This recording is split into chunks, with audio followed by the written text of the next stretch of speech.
So some more people will certainly join us after we've gotten started, but I wanted to thank everybody. Karen and Jim Nathan were part of the co-founders of Floridians for Democracy, and thrilled and honored that you would join us for this special evening. Everybody that, I hope that everybody that signed up here tonight are dedicated to protecting and preserving democracy. 50 hours from now is going to be a vital presidential debate, 90-minute event that may have a dramatic impact on the future of our nation. While that debate is very important, our collective work is vital to help steer others to a positive resolution. So often when we get on these calls, we're speaking to the choir, but it's our job to go outside of the choir and acquire more people to the choir. So tonight's program is intentionally titled Saving Democracy 2024. And we chose that title to reflect that saving democracy is a responsibility for all of us, individually and collectively. In the next few minutes, you're going to hear from three impressive leaders with national credentials, each sharing their own personal perspectives. They will be interviewed by award-winning producer of WGCU's Gulf Shore Live, Mike Canary. So following our opening speakers, we have an open forum where you get to speak. To do so, please raise your Zoom hand down at the bottom of the screen. That'll take you to the front of the Zoom screen. Then briefly share your hopes, your concerns, and any actions you're taking or are planning to take to help save democracy. Try to keep your comments relatively succinct to about 2 minutes, 2.5 minutes at the most, so we can hear from as many people as possible. This open forum presents opportunities for us to learn and be inspired by your efforts to help get out the vote and educate others. Voter apathy could result in us waking up in a few months facing an even greater autocratic challenge than we're also already facing in Florida. It can get worse. Florida is already the canary in the democracy coal mine. Let's make sure the lights don't go out. To kick off the open forum portion tonight, which will start somewhere around 7:30, the inspiration for what has become nearly 900 Floridians for Democracy will be my wife and partner, Karen. I'm going to punch her here. And then Mike Canary will facilitate your Zoom comments. So with that as the background for this evening, I want to turn this over to Mike Canary and our special panel. Let me introduce the panel for you, and you can take your microphones off and wave your hand when I introduce you, starting with the Honorable Francis Rooney, former United States Congressman, Ambassador to the Holy See, and founder of the Rooney Center for the Study of American Democracy. Nick Penniman, the fourth, retired publisher of the well-respected St. Louis Post-Dispatch, who is focusing his retirement time trying to ferret out fake news, a massive task. So if you wonder if something's real or not, just send Nick a note and he'll tell us. And Dr. Mike Martin, a recently retired president, Florida Gulf Coast University, a lifetime educator and economist who just happens to be a co-founder of Floridians for Democracy and our board chair, Mike Martin. Thank you. With that, Mike Canary, it is your show. Karen and I are going on mute, but Karen will be back right after you conclude our three special speakers. Thank you, Jim. Thank you, everybody, for being here. As Jim said, my name's Mike Canary. If you don't live in Southwest Florida, I'm one of the people at the public radio station WGCU. You'll have to forgive me. I'm not normally used to being looked at while I talk, so I'm just going to kind of pretend like I'm on the radio, even though I'm not. My first question, I want to ask each of you, Congressman Rooney, Dr. Martin, and Nick. The title of this evening's event is Saving Democracy. When people hear phrases like saving democracy or asking the question, is democracy at risk? I think a lot of people who aren't paying too close of attention assume that it's hyperbole or that it's something that's being whipped up into a frenzy because it's an election year, and that's kind of the place we found ourselves in politically. So the question I have for each of you, and I'll have you go first, Congressman Rooney, is what makes now different from your perspective, and how can you explain how that's, the question of, is our democracy at risk? How can you explain that that's not some kind of an overstatement or an overreaction or hyperbole now versus in years past?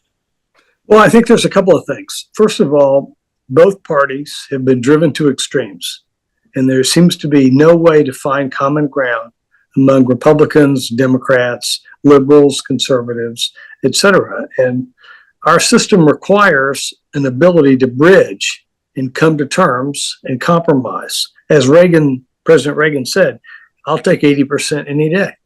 But we don't seem to be able to do that now, whether it's immigration or anything, that we can't solve any problem because of the partisan rigidity that we face.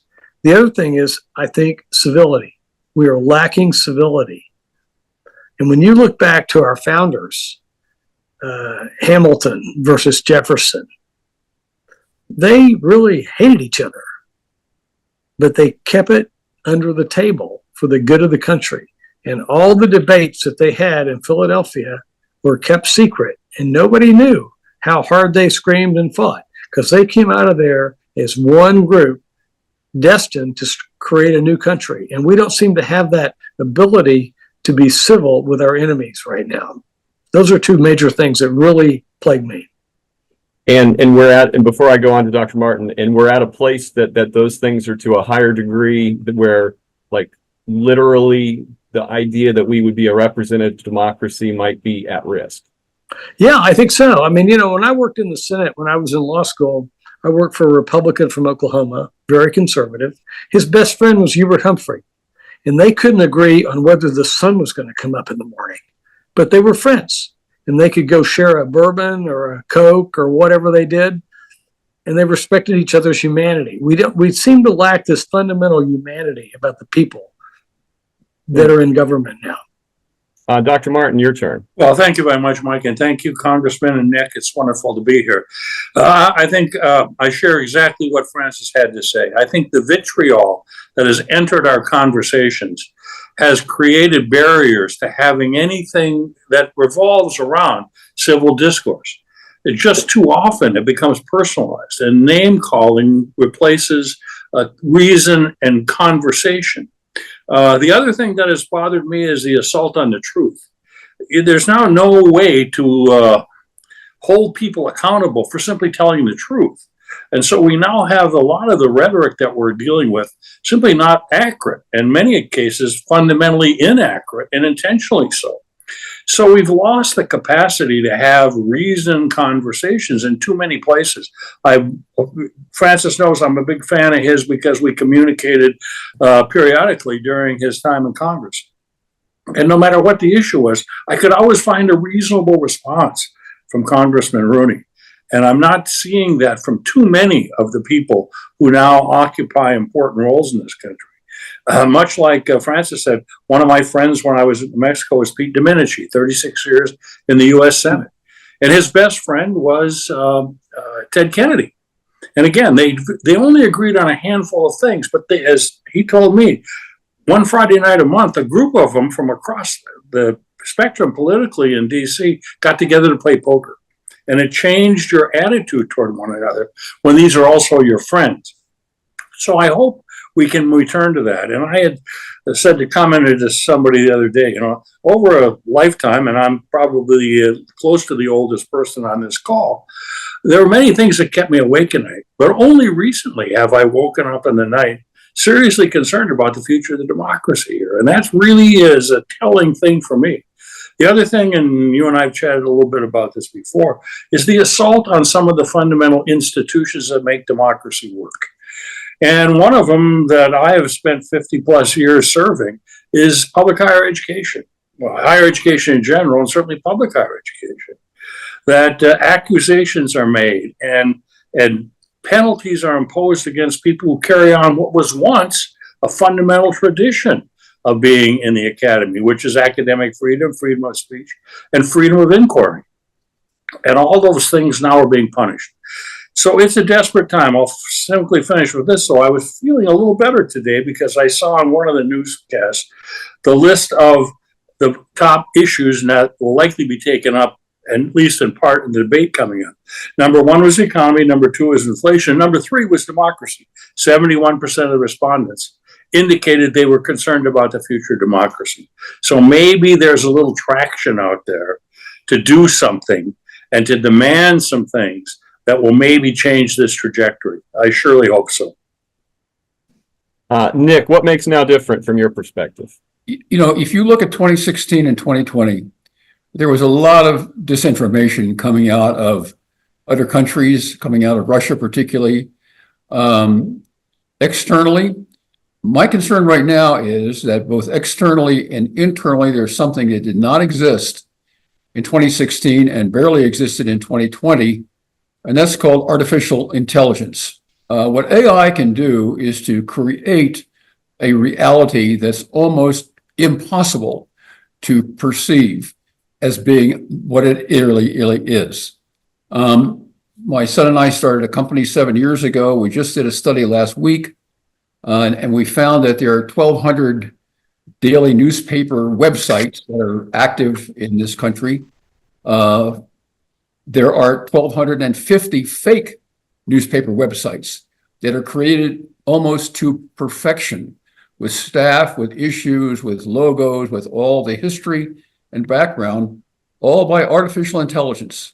So basically, what I'm afraid of is that we're going to move into this era of finding that truth that Dr. Martin was talking about simply is impossible to discern when you use any kind of platforms involved in social media. And I want to just expand on that a little, because the big platforms today, Gemini at Google and ChatGPT at Microsoft, all have some guardrails. So there's a certain amount of information that doesn't get out. AI is smart enough to get around some of those, but the guardrails exist. There's a new chip today that Qualcomm's producing, and some others, that are going to be able to put AI onto a phone. So you're not going to move in and out of the cloud with information that's been coming through the AI system. You're going to have it on your own phone.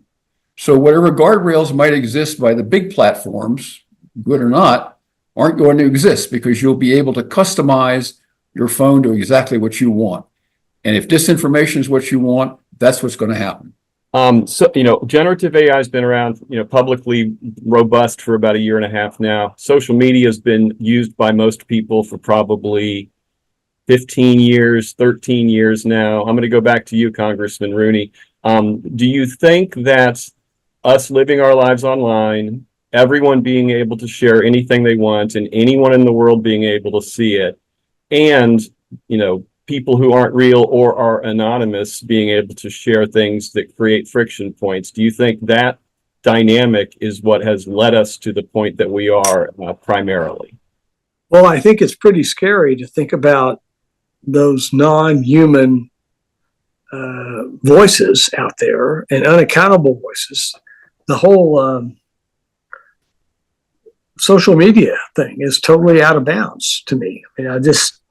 I don't know where it's going to go. And you think about children being bombarded by AI sourced media. And I have a lot of grandkids, and I worry about them being susceptible to that. How do you know? We may be able to figure it out. We're smart people, but those young people may not. But if we find ourselves in a place where, like, the political leaders there's no Venn diagram, they see each other as, enemies, not rivals. Has that been born out of this social media online world dynamic, do you think? Because that's what's changed. And that was not, we didn't have, not any person could share with any other person whatever they thought back in the 80s or even the 90s, Yeah, unfortunately, they politicized the net metering thing, after Obama, and maybe they can move forward now and realize the nature of this threat that we have and be more bipartisan about how to address it. I don't know. I'd like to be optimistic. Knowing a lot of the people, sometimes it's hard to be optimistic, but. Dr. Martin, I'm going to put this one on you. I hope you don't mind. Would you say that what's going on in Florida politically, Florida's government, are we exemplifying what you see as broader trends that are a threat to democracy? Well, I don't think there's any question. I think Jim made the point that we may be the canary in the mine shaft. I think you're seeing several states sort of leading the way against significant institutions. I mentioned higher ed, but education in general in Florida, now in Texas. You saw what happened now in Louisiana. You've got to post the 10 commandments in classrooms as though it isn't the family responsibility to teach those things. Those are now the obligation, politically driven, of the institution. So yeah, I think you're seeing certain places set the trend. And we are a big population, so there's a lot of people you can attempt to influence in Florida. I think we've had ambitious politicians seeking to separate themselves from the pack so as to maybe pursue the presidency, a whole variety of things. And so I do believe it's pretty serious. It's certainly feeling that way, as I've told you before, with respect to higher ed. When we were going through a search at FGCU for a president the first time around, I contacted a number of colleagues around the country that I thought were high quality candidates to try to entice them to at least be a candidate. And you'd be surprised at the number who said, I'm not coming to Florida. I don't want to work in that environment. And there were many of them that I thought would have been wonderful. And you're looking now at searches for those jobs, fewer and fewer applying. And those that are applying, fewer and fewer are the quality you'd really want to hire. So I think there is something to be said for the fact that Florida is leading the way. This is not a case where you want to be number one, but certainly with a couple of other states seem to be at the forefront of this assault. I ran the numbers. There are about 13 million registered voters in Florida. 6 out of 10 of them are not registered Republicans. And yet we have supermajorities in the House and Senate and almost every countywide seat, almost everywhere except certain pockets of the state. How did we end up here? Is this gerrymandering of some kind? Is this, if 6 out of 10 registered voters are not registered for the party that has supermajorities in both chambers of our legislature, how do we have a representative government? Most of the NPAs break Republican. Yeah. Most of the NPAs break Republican? Yes. Okay. Nick. And quite frankly, I think the Republicans have been more strategic at utilizing whatever their messages are to appeal to various populations that are dissatisfied with the status quo or where they think that the state of the country is going. And we've seen that locally in Lee County, right? We went from what I thought was a professional way of selecting a school superintendent to now a politicized and more politicized way of getting a superintendent. The people who are angry with the school system saw that as somehow the right solution. And certainly it isn't to me, but I think Francis is exactly right. Now, and you also have to think about the Venezuelans in Doral. When you look at the shift to red in Florida, there was over 300,000 votes in Doral of Venezuelans that were all rock solid Republicans. Dade County went Republican in the 2020 elections. Never happened before. So that explains Florida. Let's broaden it out to the country. Most recent Gallup poll has Congress at a 13% approval rating. I did some research, and out of 435 seats in the House, it looks like 71 are considered somewhat up for grabs. And in the Senate, there's really only a handful of seats that are up for grabs. Is that gerrymandering? Like, how do we wind up with a 13% approval rating and almost every House and Senate seat completely safe? Can I comment on that? Yeah, definitely. If you go back to Clinton's second term, 25% of House districts were considered highly partisan.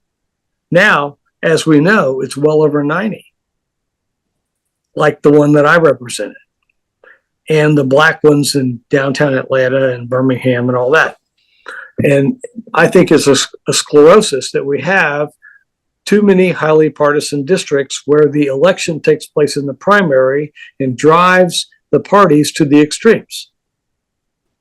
And that's creating a dysfunctionality in our system. Our system needs open debate, equal opportunity, vetting ideas, and may the best man win, or best person win. And we don't have that right now. Nick, I want to bring you back in now. Tell us a little bit about NewsGuard some more. And, do you see, you talked about AI and its dangers. Do you see that as being something that could also provide some mechanisms for us to combat these trends? I don't think so. I think that the detection of false information is very, very difficult. We do work for the Department of Defense at NewsGuard, mainly on external disinformation from Russia and Iran, which is coming way up, and also particularly in China, multilingual staff that we have. So, my sense is that as you look at what Dr. Martin calls the truth, what we're doing is we're compromising, that for an awful lot of opinion. And I think this goes to Ambassador Rooney's point as well, too, that, what we're trying to do is have a full and accurate reflection of the facts in this upcoming election. That's so essential to a democracy. But I don't know that we're going to have that, because I think there's so much noise coming in. I'm not just talking about name calling and the normal stuff that goes on in politics, but I'm talking about serious disinformation that begins to pick apart the pieces that we all sort of are looking at as fundamental to how we make a decision when we vote. And I don't know if anybody has the answer to this, but it's something I think about a lot, is unbridled social media where people can be anonymous and some things that you interact with might not even be human, just fundamentally at odds with our First Amendment. Now, in a strict constitutionalist interpretation, you might go the other way. But there are an awful lot of things that have happened in the last 250 years that really don't apply to the way the founders constructed a marvelous document called our Constitution.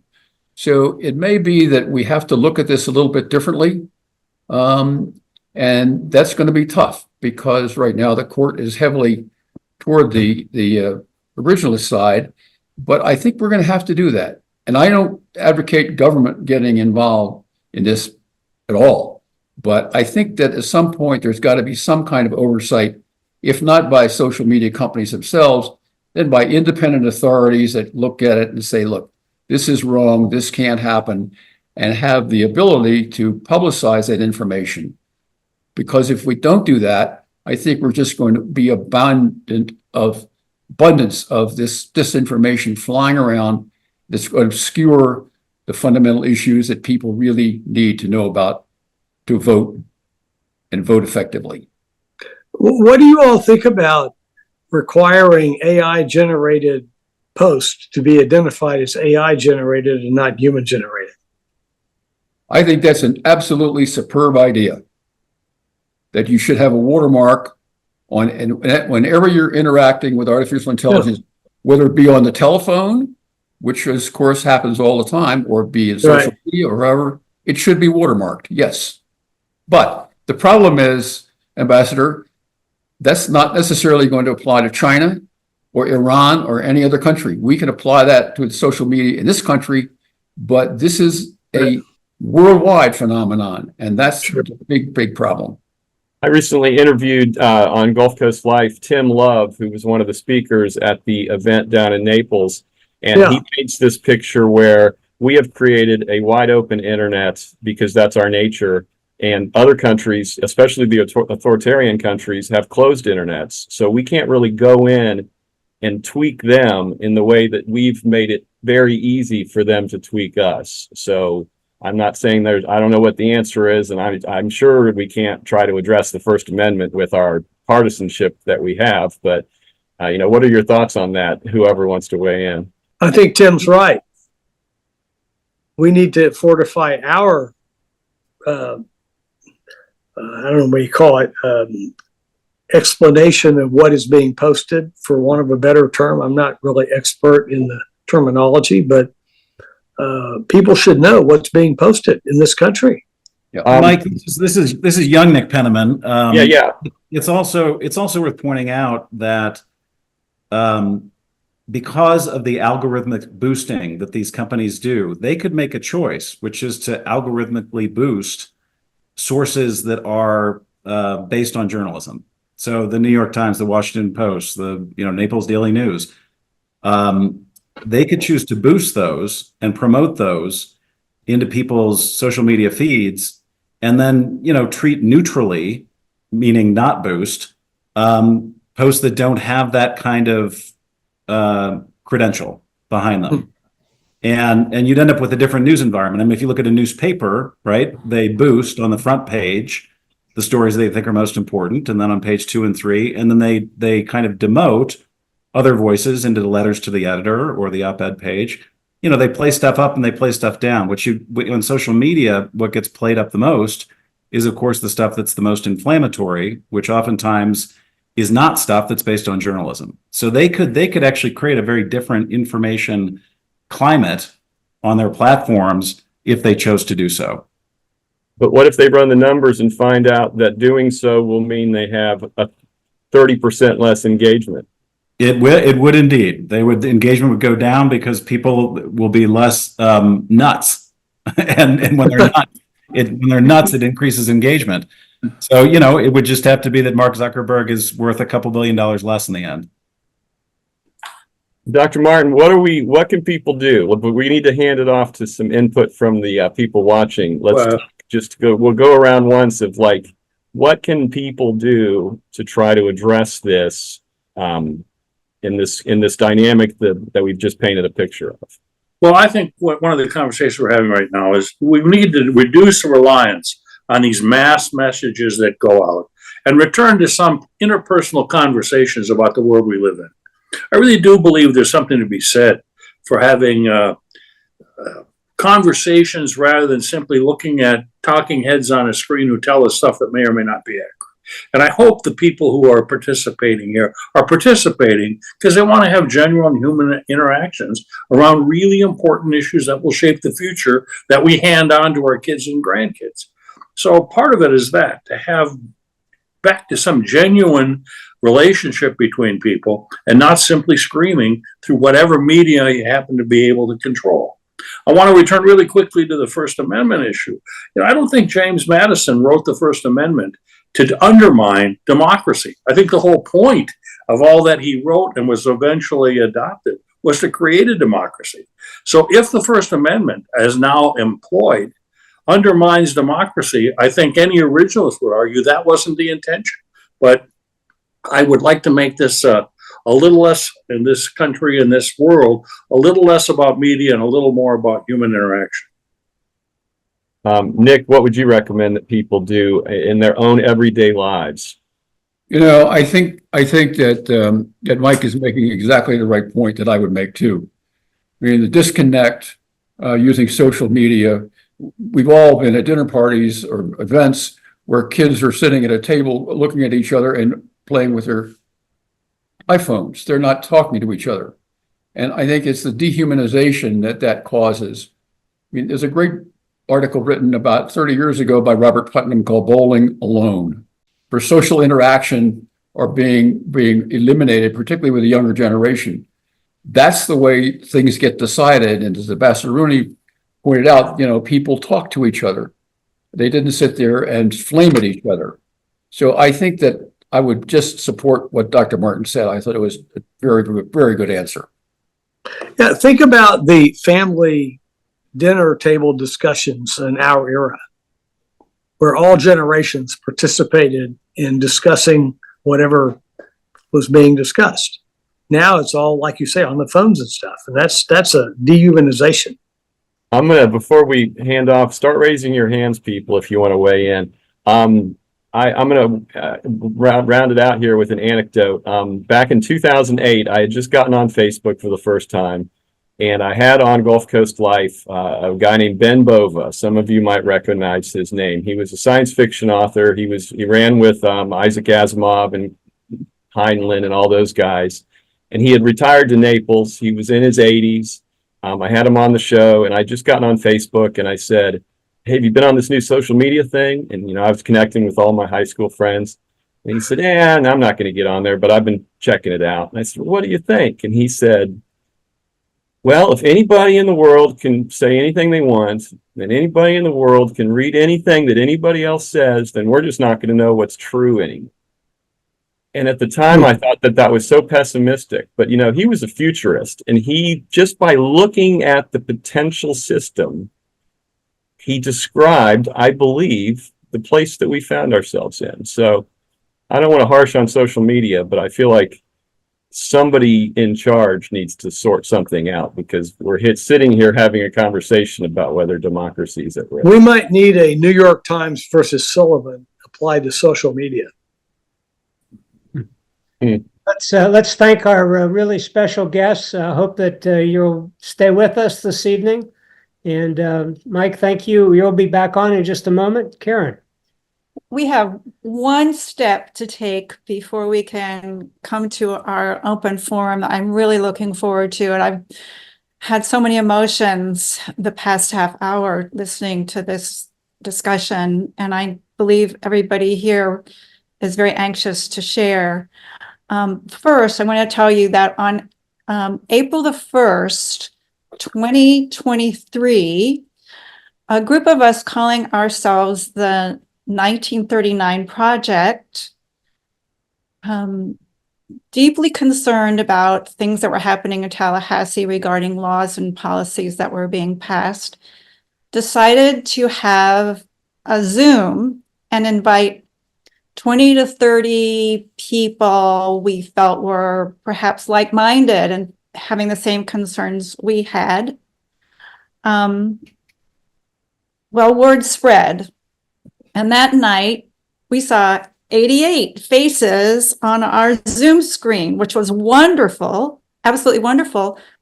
We weren't sure what they expected from us. So we thought, well, let's just ask some of them. So that night, I did some call outs, and I called out to Caitlin Telgren. Tell us what's on your mind. Well, tonight, Caitlin Telgren, I know, is somewhere here. So Caitlin. Hi, Karen. Hi, Jen. Hi there. Hello. So it's wonderful to have you. Tell us what's on your mind and what have you been doing for the past year? Yeah, thank you for having me. And I just wanted to also thank the speakers. I thought like that was a really important discussion. So thank y'all. I think a lot is on my mind. Over the past year, a lot has happened. In that first call, I talked a lot about reproductive rights because that's an issue that I'm really passionate about. It's an issue that I personally work in. So over the last year, we collected like a million petitions, and we were able to get Amendment 4 on the ballot, which was really exciting. And now we're in the process of get out the vote efforts for Amendment 4. So it's been like a whole full circle moment in the past year. I feel like we've accomplished a lot, and I'm sure a lot of people that are on this call have signed a petition or collected petitions yourselves. So it's just been really exciting to see. And then things that like Floridians for Democracy, we've also done a lot with Amendment 4, talking about the red state brain drain with Dr. Kate Arnold when we hosted a discussion at the WGCU studios.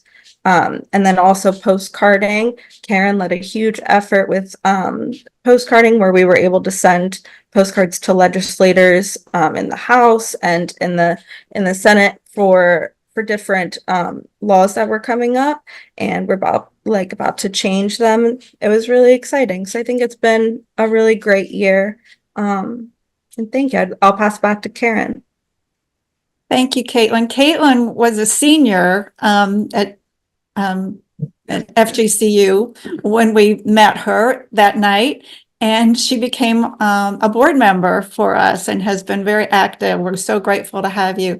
Another woman on that call out that I called out to on April 3rd, 2023, 15 months ago, was Jerry Ware. And Jerry is with us tonight. So Jerry, I'm looking for you. I see you, Jerry. So Jerry, you shared with us that night what was on your mind. What's on your mind now, 15 months later, and what have you been doing? Oh my gosh, I've been a busy bee. And my boyfriend already told you about us singing to the choir. Well, I want to let you know, since that time, we've had a new preacher at our church. And among the activities that we do there is what we call elevating society. What does that really mean? To us, it means trying to do what we can do to help save our democracy. And many, I cannot tell you all of what we have done or what I have done, because, you know, I belong to many organizations, Progressive Women, League of Women Voters, my sorority, which I became a member of 60 years ago, very active in social action, because we were one of those that marched, and the suffragists. Well, anyway, let's get back to Dunbar and what we're doing here in the Fort Myers community. We organized some events. Among those events that I want to really say that we even played a part. When I say we, I mean the Floridians for Democracy, because on May the 25th, we had a legislative session debriefing that was done by Equal Ground. And we had, oh my gosh, the participants, we had well over 200 participants there. Some of the organizations that were involved are my sorority, Delta Sigma Theta Sorority, my Friendship Missionary Baptist Church, the NAACP, the Purple Group, Progressive Women, of course, Floridians for Democracy, and I could go on and on and on, as well as the candidates, those who are running for office. And what did it do for us at that legislative debrief? It educated, it empowered, and it caused us to become engaged, because it provided us with an update of what took place during the Florida 2024 legislative session and how it will affect us. And of course, among the things that are being affected are voting rights, of course. And what we've done here in the Dunbar community and with Friendship, along with all of our partners, is we've had some phone banking organized by Equal Ground. And we zeroed in on about 3 precincts, trying to make sure that those who were taken off from the mail ballot list, that they resumed and got themselves back on there. So Karen, Jim, still busy as ever, singing to the choir. I don't sing, and that's a good thing. I just talk. So I'm very, very happy to be with you tonight and tell you that I am still doing those things that we've set out to do, and that is try to save our democracy. Thank you, Jerry. That's wonderful. Well, we're going to pass it to you, Mike, and you can continue with the open forum now. All right. I guess I go to the top left corner. Serena, if that's how to pronounce your name, you're up first. You got about 2.5 minutes. And please, just to explain, I don't know if you guys have ever seen the show on C-SPAN where the guy does the open call and he just sits there and doesn't weigh in. That's going to be me. You guys get to talk, and then I'll cut you off if you go too long, and then we'll move on to the next person. So Serena, if that's how you say your name, that's up. You're up first. No, that's not how you say my name. It's Richard. Oh. It's my wife's feed. I was wondering. You didn't look like a Serena, but I didn't want to. I want to go back to the beginning of the conversation and comment on something that the congressman, the ambassador, made. I am not completely in agreement that the polarization is due to both parties. I cannot find a counterpart to Marjorie Taylor Greene. I cannot find a counterpart to Donald Trump in terms of creating divisiveness. I see it going back all the way to Newt Gingrich, where it became almost a commandment of the Republican Party that prohibited cooperation with the Democrats. There was a solution developed in the Senate to the immigration problem that was pretty conservative, and the progressives went along with it. And going back even farther, there was a group of people of which Marco Rubio was a member called the Gang of Eight, and they came up with a solution to immigration, and every Republican was vilified. Enough on that. Very briefly, I agree with the discussions about AI as a threat, but I see that threat down the road. There is a much bigger threat right now, I believe, to the Heritage Foundation's Project 2025. It is a blueprint for destroying our democracy. And embedded in that is the notion of Christian nationalism, where they believe that our laws should be built in a way that reflects Christianity. This is more than just idle thought. Donald Trump has said that if elected, he will probably implement Christian nationalism. And one last point, the NPA is becoming Republican and the Democrats.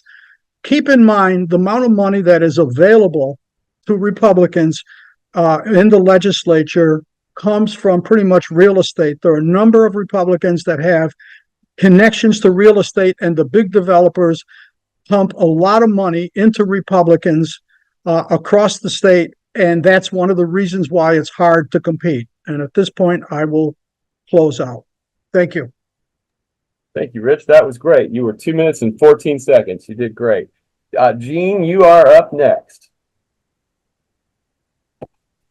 Oh, thank you very much, and I really appreciate the panel. This was a very interesting discussion, but I would go along with the prior speaker that we're driven towards extremes, but that's a false equivalency. We have to keep in mind that the Republican Party now is a MAGA party, and they want to take our democracy, and I don't think we can find anything like that, even close to that, in the Democratic Party. And I think we should all keep that in mind. And what our goal is to make sure this MAGA movement doesn't take control of our government. That being said, I work with Florida Veterans for Common Sense, and we're trying to reach out to voters that aren't as active as they should be, and some of them are plain apathetic. And I would sure appreciate some comments on how we could best reach out to these voters. And on the Christian nationalism, one thing that our group tries to do is educate ourselves on the issues that are happening with our democracy. And this coming month, on July 10th, we're having an expert who is an expert on, I'm not sure if he's an ordained pastor, but he's a PhD in religious studies. And he's going to be giving us a presentation on Christian nationalism. And he's going to make the connection. He's written a book between the connection of the Christian nationalists and the insurrection on January 6th. Many of the participants in that insurrection and many of the leaders of that insurrection are part of this Christian nationalist movement. So it's a very dangerous movement that we have to educate ourselves about. Thank you. All right. Thank you, Gene. And if I can just give Gulf Coast Life, the show, I host a bit of a plug here before we move on to Howard. I've done 2 shows with Catherine Stewart. She wrote a very comprehensive book on the emergence of Christian nationalism and its roots all the way back through American history. So if somebody's looking for just a big picture view, just Google Christian nationalism, WGCU, and it'll pop up. Howard, you're up next. Thank you so much, Mike, and thank you, Karen and Jim, for your forum. And I tell you, it's so much going through my mind as far as the forum and the speakers, and a lot of things that have been said. I can definitely understand and have to go back and kind of chew on a little bit, because you guys gave a lot of information. But one of the things that I did kind of pick up on was the noise piece, and I think that coupled with the last Mr. Gene, coupled with his comment on the education, because of the fact that noise is making a difference, whether or not we want to acknowledge or whatever, that noise is certainly making a difference, and the education piece is where we have to begin to wonder, first and foremost, if the NPAs are voting mostly Republican, then why is that happening? And one of the things that I do, and just so you guys will know, I'm one of the candidates that actually just decided to step up and actually running, for office in here in the Southwest Florida area for District 78. And my opponent is the one that co-sponsored that the abortion bill, the one that just kind of, greenlights everything that the governor does. But nonetheless, I look at, how can we educate people when I go out and I campaign and I talk to, regardless of who it is, the Democrat, but it seems as though everyone is such a strong stance on what they feel as though their party believes or what their party wants to push forward, but educating them on, again, the truth, so, and sometimes people say, well, this is my truth and this is, truth is truth. I don't care, how you want to put it. Truth is truth and fact is fact. And that's where we have to begin to, that education piece comes in. We have to make sure that we push that, and even for those young voters that are coming up, their thinking is a little bit different, so we have to make sure that we kind of ring in and talk to them and begin to say, okay, well, why is it that you think this particular way? Let's get into their minds. Let's get into their thoughts. Let's get into, how they are really being affected by, and making sure that they understand that this particular subject, this particular issue, this is what's going to happen because of if you don't vote or whatever. Because I've talked to a lot of people and they think that just because, it may or may not, their vote don't count because they don't feel as though they see change. And I have to understand, and I continue to say, the only way to make change is to get involved in the process. And that's how we make the change. We can't sit down and do doing the marches and doing the, all of the things that we do are very important. But we have to make sure that people understand getting involved in politics makes a difference in every part of our lives. If it's education, now creeping into the family, in all of our social activities, politics is playing a big part. And I'm trying to make sure that people understand that. So that education piece, that noise, those things go hand in hand. And we have to make sure that we talk about that and make sure that people understand where that's coming from. All right. Thank you, Howard, very much. Elizabeth, you are up next. Hi. Thanks, everyone. It's an honor to be here. My name's Elizabeth Dombrowski, and I spend most of my days in Fort Myers. I'm relatively new. I came right before Hurricane Ian by 1 week, so that was my introduction to the jurisdiction physically. But I know the jurisdiction because I'm an attorney. I'm admitted to practice in Florida, as well as California, New York, New Jersey, and Massachusetts as an attorney. And I work with an organization that I helped as an attorney get started. It's called Elevated Access, and it is a not-for-profit organization that works across the country. And I've heard a lot of really inspiring things tonight, and also a lot of scary things tonight. And one of the things I think about is joy as an act of resistance, and I think about the work that we do at Elevated Access. We have just celebrated our 1,000th flight. We fly people who need gender affirming care or abortion care. And sadly and sickly, we're now flying a lot of people that we used to be bringing into Florida for care, out of Florida, to access the care that they need. We are volunteer pilots, and I am actually proud that one of our funders has decided to help me. I'm actually on my way to becoming a private pilot. So I'm actually starting. Had taken a couple lessons, and I'll, as long as we continue to have members of our Supreme Court here in this country that are what I strongly think are either or both intellectually or morally bankrupt. And because I'm not willing to have today my own version of a January 6th to overthrow it, there's other ways to think creatively about saving our democracy, and that's participation. Not only voting, which is important and things like this, but actually getting out there and being able to help. And that's what we do at Elevated Access. We've existed for just 2 years now, and we came from nothing. We came from 2 pilots in Illinois who were interested in helping people get access. And then when Roe was overturned, we were fortunate to have people who heard about us that stepped up and stepped in. And we have vetted over 400 pilots now. And I am here to invite anyone who's a pilot or knows a pilot to join us, whether it's training with me over at Page if you're in Fort Myers, or sending access. I'll share my email and phone number here. And then for those that are in Southwest Florida, I'm hoping to have an event sometime this summer at the Standard, a restaurant. We want to do a drag brunch with them to benefit Elevated Access. Because again, joy is an act of resistance, I believe. And as a mom by choice, for choice, who was able to access an abortion when I needed one in my 20s, and so proud to be a mother today, I think of people that aren't able to access the care they need and deserve. And it makes me so upset and scared for them and the situations that they find themselves in. And this is one way I can think as I raise my fist in the air in outrage, but also in solidarity. And so it's really inspiring to be with all of you. So I'm so grateful for this forum and for the people that are leaning in the ways that you have, and those that are finding new ways and creative ways to do it. So of course, Amendment 4 is an important thing. So it's awesome to be with, brothers and sisters who are supporting that. And in the meantime, we're also giving care through elevated access. And I'm happy to chat with anybody about how we may be locally more active. I have had the opportunity to work with now here in Florida. I've had a chance to speak with some members of some of the Unitarian churches, and I've been really grateful to be able to share the work and help be inspired by everybody. So thank you for including me tonight. I'm hopeful and scared. So it's a combo of emotions, but I feel that a lot every day, which is what I think a lot of us feel. So thank you.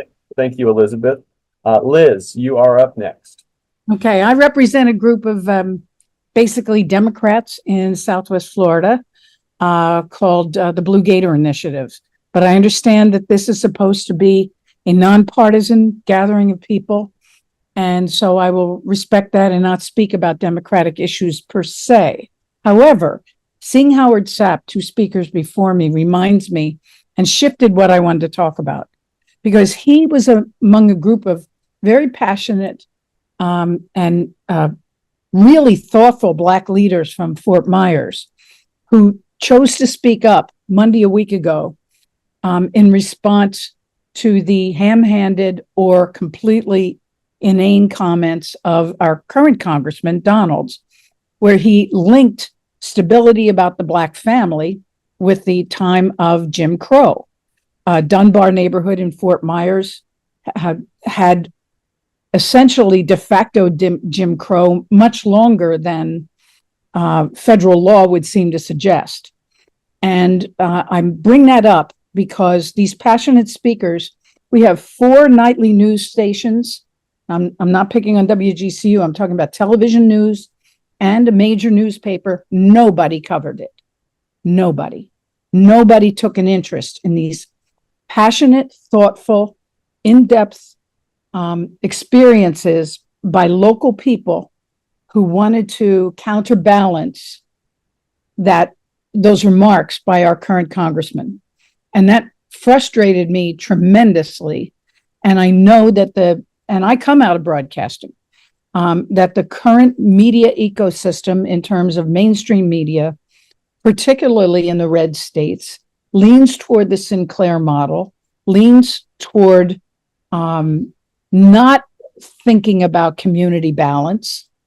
And it just hurt me to know that the only way I was able to kind of emphasize their voices was I was all over Twitter with them all the time. Everything was broken down into quotes, and I was sending them to every place I could, but I still couldn't get a rise out of any local media to talk to Howard or to these powerful people who had lived Jim Crow right in our own community.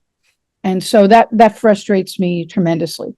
If I have about 30 seconds left, the other thing I want to comment about is more like maybe somebody could answer the question, how do we even speak about democracy when we have flashback that's saying we don't live in a democracy, we live in a republic. And a republic is not a democracy.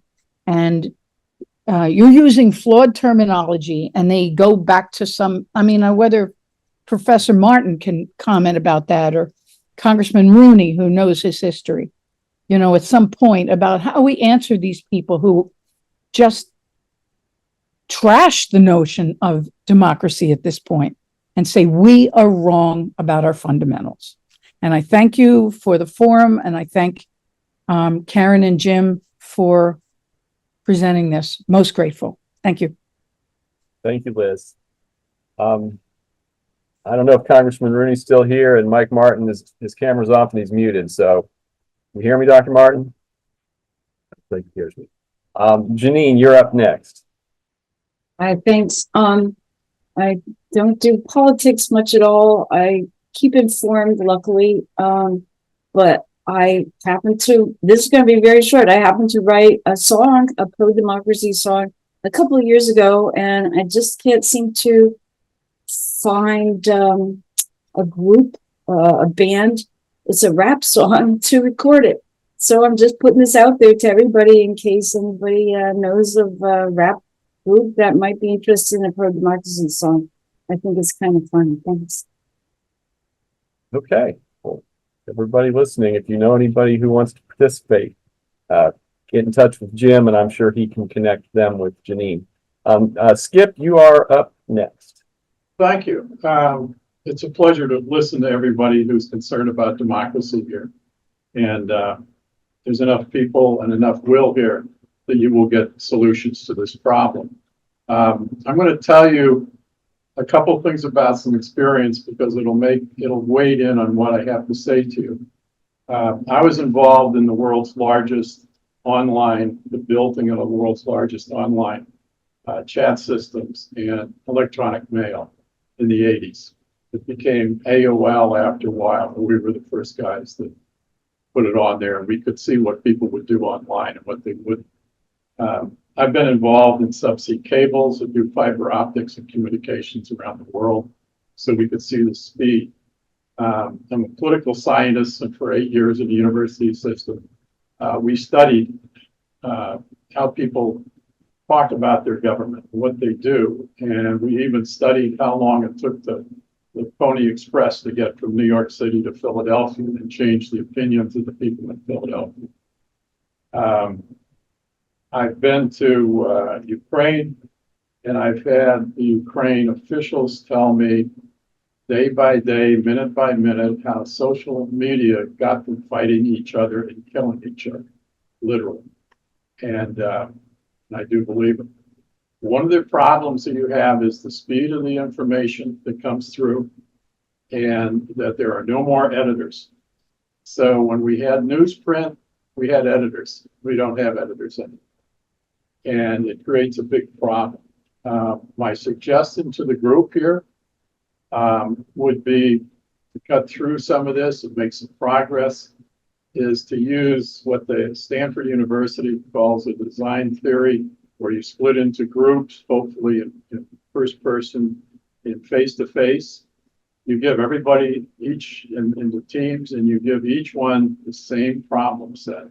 And then they present them in front of the others, their solutions, after they talk about them in their groups, make that definition. And that is an excellent way to discover and to educate and to come up with solutions. We use it in NATO. We've used it for 10 years with NATO. And NATO, as you know, it's got 30 plus nations in it now. So it's a really good technique. And you're going to have to define what a democracy is somewhere that you all agree on, because we don't have a democracy the Greeks had. We have a representative government where we elect somebody, but there are representatives, so they call that a republic. So to get from A to Z, we're going to have to define to everyone's satisfaction what a democracy is. So with that, any of you want any details on how you could essentially move forward on this? I'd be happy to talk to anybody. Just give me a call. Thank you. Thank you, Skip. Yeah. Patricia, you are up next. Yes. I just want to comment on something Dr. Martin said about the 10 Commandments, and that it was just a transfer of it's no longer the parents' obligation to teach children the commandments, but now it's the school's obligation. But for me, it's more than that. It's that not everybody follows the 10 Commandments. Not every religion recognizes the 10 Commandments.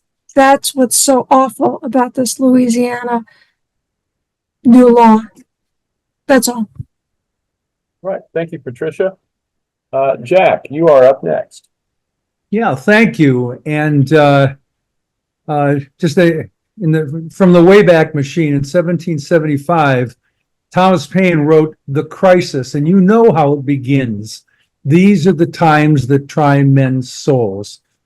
And as I look at this Zoom group, I say with some significant confidence that those of us on this call feel that that's what's going on right now. This tries our souls. And Thomas Paine had the same problem then as we have now. Our elections go the way they do because 40% of eligible voters don't vote. They don't show up. I recall Jim giving me a number, and if I remember correctly, it's like 4.5 million eligible voters didn't bother to vote in the last Florida election. That's NPAs, just people who could have voted and changed the outcome. The discussion about artificial intelligence is fascinating, but I don't think that's the issue here. I think if we want to get the country that we say that we want, we're going to have to unlock the secret to motivate people to show up and vote. And I don't see another way to do it because all the other levers of power have been co-opted by the far-right extremists. So whoever has that secret, share it. We'll all pitch in. Want to hear about it. Thank you. Thank you, Jack. You're up next. Neil, it's nice to see you. Hi, good to see you again. I have what might be a longer term response, and that is, I think in a democracy, you require people to make, decent decisions. And I think one of the things that we have lost is teaching students. Our education system doesn't focus on critical thinking. And I think that's becoming more and more important in the information environment we have. Part of critical thinking is being able to look at multiple sources of information, processing information, trying to determine what's valid and what isn't valid. And I think that starts at the beginning. It's something that, you might want to put the 10 Commandments in the school, but I think what we really need is to teach people how to process information around them and make decisions that support democracy. That's all I have. All right. Well, there's no other raised hands. So Jim and Karen, what happens next? Thank you, thank you, thank you. First of all, before I wanted to talk a little bit about upcoming programs that we have. And I was going to also call on one of our board members that organized the next event. But are there any other individuals that would like to share a brief observation, comment, concern, action that you're taking? Many of you are involved in lots of different organizations that are making a difference, helping get out the vote. Just wanted to give one more shout out. You don't have to, but just wanted to give that opportunity. Without seeing more hands going up, I do want to thank everybody for being here tonight. And if you would stay with us for a few minutes, we'd like to share with you some of our Floridians for Democracy upcoming programs. The next one that we have scheduled, and we may have some others that come in between, but the next one that we have scheduled is July the 25th. And I'd like for our board member, Bill Petrarca, to share with us. He reached out and got a wonderful speaker, and he can tell you who's coming and why she's important. Yeah, so we were lucky to get Andra Watkins. She's been following, as a matter of fact, she has a podcast about Project 2025. So we scheduled that for the 25th of July, which is the week after the Republican convention. And I thought that would be an important time to understand some of the intentions behind the Republican platform. So Andra lives in Spain, and she's there trying to learn Spanish. And she has been on several national television shows just recently. So she'll be coming to us live around 3 o'clock on the 25th. And then we will be republishing or rebroadcasting her presentation on, I think, 7 o'clock that night on the 25th. So if you can join us early live, that would be great. And then for Andra's sake, we let her go to sleep, and we were going to be playing it again at 7 o'clock. Hope to see you all there. Great. Thanks, Bill. This is such an important discussion.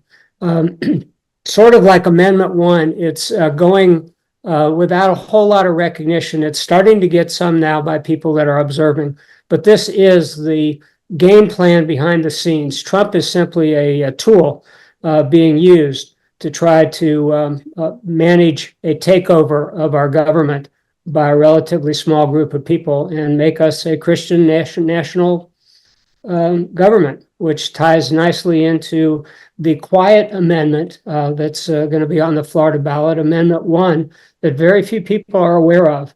We've been watching this for some time, so we're going to have a program on both Amendment 1 and Amendment 4.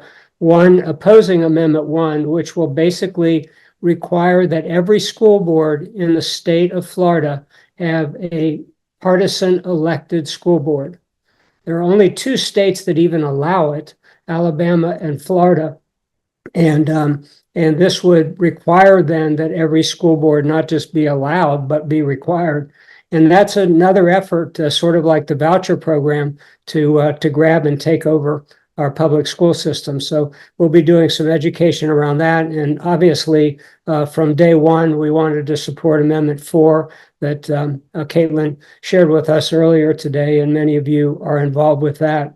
So we'll be doing programs on those 2 amendments.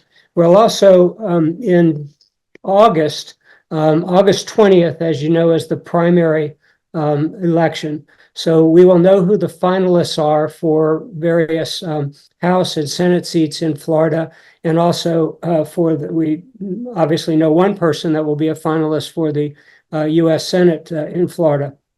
And so we want to have a program on potentially flippable Florida seats. And we'll take a look at that. And then also we'll be taking a look at I don't know if anybody else's screen. Oh, I see. So we'll do the 2 amendments. We'll do flippable seats, and we'll do the U.S. Senate race. We're also in conversation with some folks about a program potentially in early October that would focus on fascism. And whether we'll tie this into it or not, I've been in conversation over the last week with a longtime Republican leader that admits that he helped get us into this mess, Rick Wilson, and The Lincoln Project. and one of the co-chairs of the Lincoln Project. And he's been very open about spending time to share with individuals, especially the people we need to reach out to, Republicans and NPAs that are at least open to understanding that this is an election around protecting democracy and the civility that we heard about earlier in tonight's program. So we have a number of programs coming up. Stay with us, encourage other people to get involved. All they have to do is go to Floridians for Democracy website, and there's a place to sign up to get on our newsletter. There's no charge or fee for it, and we don't turn anybody away. And we're thrilled that we're up to around almost 900 people. And after tonight, we hope we get some new friends. And So, I think it's important that we finish with hope, because it's so easy to get down. And just watching the news every day can be so depressing and so stressful.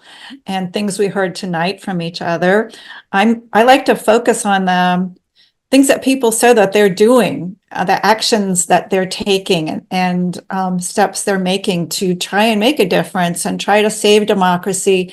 And just seeing all of you tonight gives me hope.